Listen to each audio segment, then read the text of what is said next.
San Timoteo. Obispo. Siglo I. 24 de enero. Iconium, la capital de Licaonia, queda atrás, enfrente, la cadena interminable del Tauro, a derecha e izquierda, llanuras pantanosas, tristes arenales, estepas abrasadas del sol, sobre las cuales caminan las ovejas en rebaños numerosos y saltan los asnos salvajes. Dos hombres atraviesan estas landes, las más pobres del Asia Menor. Un sombrío macizo, que corona un volcán apagado, desprendiéndose de la cadena montañosa, se yergue en medio de la llanura. Es el Caredag, el Cabezo Negro. A sus pies se acurruca la pequeña ciudad de Listris, donde acaban de entrar los dos peregrinos. San Timoteo, discípulo de San Pablo. Lo que después sucedió es bien conocido por el relato de San Lucas. Un paralítico echa a andar milagrosamente, los sencillos habitantes se conmueven, son dos dioses del Olimpo, se dicen unos a otros. Bernabé, el hombre de la bella y majestuosa presencia, es transformado en Júpiter. Pablo, feo y pequeño, pero elocuente, debe ser seguramente Mercurio.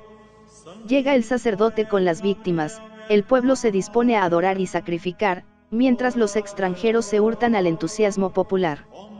Entretanto, aparecen los judíos que persiguen a Pablo por todas las ciudades del Asia, discuten, intrigan, calumnian, y los que antes eran dioses se convierten ahora en infames hechiceros. La chusma los insulta, los apedrea, y, medio muertos, los arroja fuera de la ciudad. Al día siguiente, al recobrar el conocimiento, Pablo se encontró en una casa modesta, donde dos mujeres y un adolescente rodeaban su lecho. Las dos mujeres se llamaban Eunice y Lois, y el adolescente, hijo de Eunice, respondía al nombre de Timoteo. Los tres eran fervientes israelitas, amantes de la ley de Moisés y asiduos en la lección de las Escrituras. No obstante, dominados por la elocuencia de su huésped, aceptaron fácilmente su doctrina y pidieron el bautismo. Esto sucedió el año 46 de nuestra era.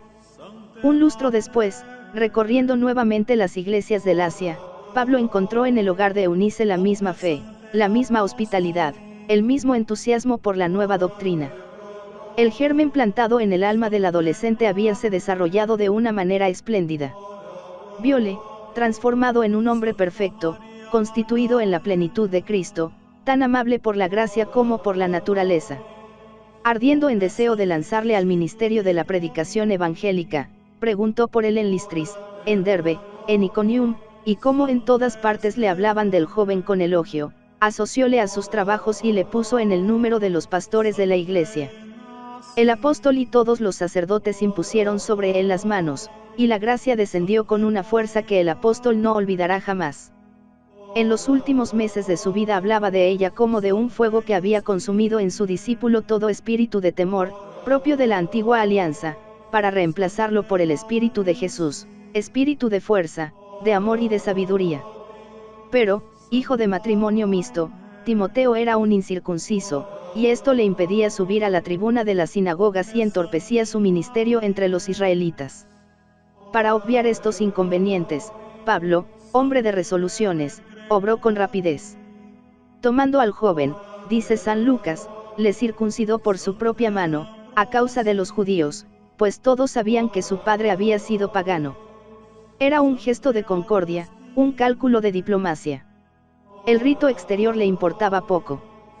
Jamás consintió que Tito se sometiese a él, pues semejante condescendencia hubiera sido el triunfo de los judaizantes. Ni la circuncisión, decía, ni el prepucio valen nada, lo que importa es guardar los mandamientos. Irreprochable delante de Israel, Timoteo pudo seguir a su maestro, y ayudarle en la predicación del Evangelio como un hijo ayuda a su padre. Desde este momento le vemos a su lado como el discípulo amado, como el más fiel de sus compañeros. San Pablo le llama su verdadero hijo, su hijo amantísimo y fiel en el Señor, el participante de su espíritu, su alma misma, su otro yo, su hermano, su colaborador, el esclavo de Jesucristo, el ministro de Dios, el imitador perfecto de las virtudes apostólicas. Aunque de temperamento diferente, estaban hechos para entenderse. Es verdad que el discípulo no tendía a la acción por impetuosidad natural, como el maestro, dulce de carácter, pronto a las lágrimas, fácilmente impresionable, afrontaba la lucha con repugnancia, manteniéndose instintivamente en una tímida reserva. Pero lo que le faltaba de audacia lo tenía de fidelidad, de lealtad profunda y sincera, de abnegación y desinterés absoluto. No hay nadie, aseguraba el apóstol, que esté tan unido a mí de corazón y de espíritu. Era una intimidad preciosa para ambos, en la cual el alma viril de Pablo comunicaba a Timoteo la fuerza de su pensamiento y de su doctrina, recibiendo, en cambio, de él el cariño abnegado de que tienen necesidad los más grandes genios. En vez de aquellas hermanas que seguían a los demás apóstoles, el cielo le había dado a él en el joven Licaonio un alma pura, elevada, capaz de comprender sus grandes arrebatos apostólicos y de adaptarse a su prodigiosa actividad. Más que con su inteligencia, Timoteo sirvió a Pablo con su ternura fervorosa e incansable. Fue el consuelo del apóstol en las crisis dolorosas de la enfermedad y en las múltiples pruebas del apostolado, fue su ayudante, su confidente, su enfermero, su secretario. Escribió sus cartas, llevó sus bagajes por los caminos, le asistió en la cárcel, fue encarcelado con él, veló a la cabecera de su lecho, siempre sumiso, siempre contento de que la providencia le hubiera colocado al lado del gran hombre.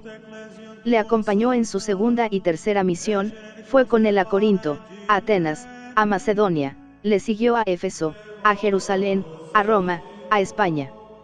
En los últimos días, Pablo le amaba todavía con amor de padre. Timoteo, ciertamente, no era ya joven en el año 67, pero a los ojos del Padre el Hijo no envejece nunca, y Pablo habla aún a su discípulo como cuando le encontrara en Listris. San Timoteo, 26 de enero. En 20 años, solo algunas separaciones, breves, rápidas, porque ni uno ni otro pueden sufrir la ausencia.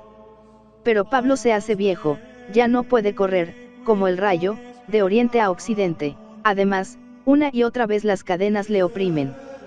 En las iglesias de Asia las herejías aparecen, brotan las disensiones, intrigan los judaizantes. Tiene que poner allí un hombre de toda confianza, y se resigna a enviar a su discípulo. Timoteo fija su residencia en Éfeso, la metrópoli del mundo asiático, y desde allí se esfuerza en conservar y acrecentar la grande obra en que había colaborado con su maestro. El recuerdo del apóstol le sostiene, y con el recuerdo, sus noticias y sus cartas. En el año 65 Pablo le escribe desde Macedonia una epístola, que es el manual del ministerio pastoral.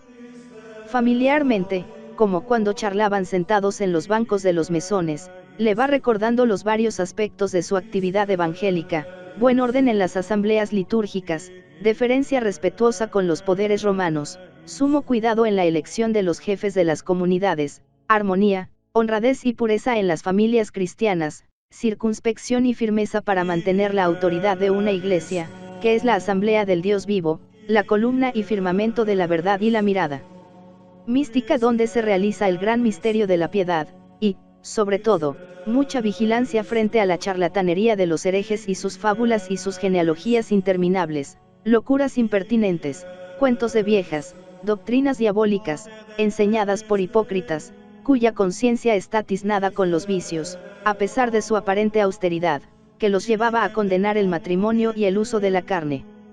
Por la delicadeza de su estómago, y acaso también para evitar la vana ostentación de los impostores, el maestro ruega a su discípulo, con una afectuosa condescendencia, que use un poco de vino en sus comidas. Las prácticas externas valen poco, la piedad es lo que importa, la piedad, que es útil para todo. 2 años más tarde, Pablo está preso en Roma. Ya ha sufrido un interrogatorio y aguarda el segundo. Presiente su fin cercano, y solo una cosa le duele: no tener junto a sí en los últimos momentos al más querido de sus discípulos. En este trance le escribe otra vez. Es una carta doliente y apremiante: mi corazón está triste, voy a terminar mi peregrinación, todos me abandonan, me siento aislado, ven a mi lado, pasa por Troade y tráeme la pénula, los libros y los pergaminos que dejé en casa de Caspo, ven pronto, que esto se acaba. Aquí terminan las noticias auténticas del más ilustre de los discípulos de San Pablo. Eusebio de Cesarea cuenta que volvió y que murió mártir años después. Lo cierto es que fue a juntarse en el cielo con el que tanto le quiso en la tierra. Combatió el buen combate, fijo siempre su corazón, en el Dios que hace vivir todo lo que vive, y la mirada de su mente en la última recomendación de su maestro: oh Timoteo, guarda el depósito que te he confiado.